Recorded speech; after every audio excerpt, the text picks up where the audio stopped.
Kien madwar sena ilu illi stqarrejt b'mod pubbliku illi il-Gozo Channel kellha bżonn ir-raba' vapur. Dan għaliex żied l-influss ta' l-użu tal-vapuri tal-Gozo Channel u allura dritt wara skatta proċess fuq żewġ binarji. L-ewwel biex bdew diskussjonijiet mal-awtoritajiet biex jiżdied ir-raba' vapur, però imbagħad permezz tat-tekniċi tagħna saret riċerka internazzjonali biex insibu vapur illi jindirizza l-ħtiġijiet.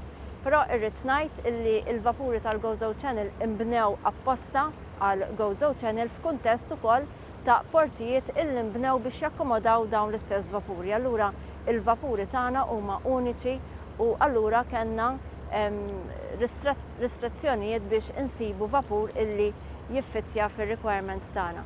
Issa jfisser li permezz ta' raba' vapur li qed naraw warajna li l-Gozo Channel ikkonkludiet il-ftehim dwaru, l-iskeda se tkun qed topera bi 3 vapuri flok 2 u ħajkun hemm ukoll vapur ieħor illi ħajkun iddedikat għal vetturi kummerċjali. Allura jfisser illi ħajkun hemm iktar effiċenza u inqas minnu. Allura daw kollha li jużaw il-vapuri tal-Gozo Channel ser ikollhom servizz li huwa ħafna aħjar. Our ship is chartered to Gozo Channel in Malta. We are doing all the utmost to meet the requirement of the charters.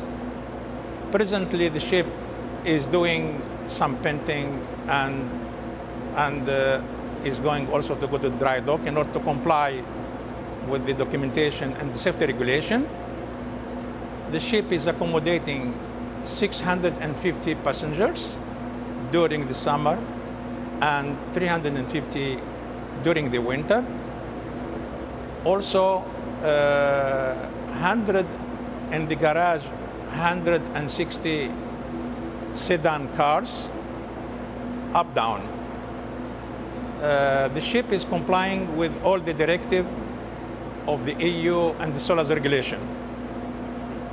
The speed is 12.5 or 12.6 service speed and can reach even maximum speed 15 knots.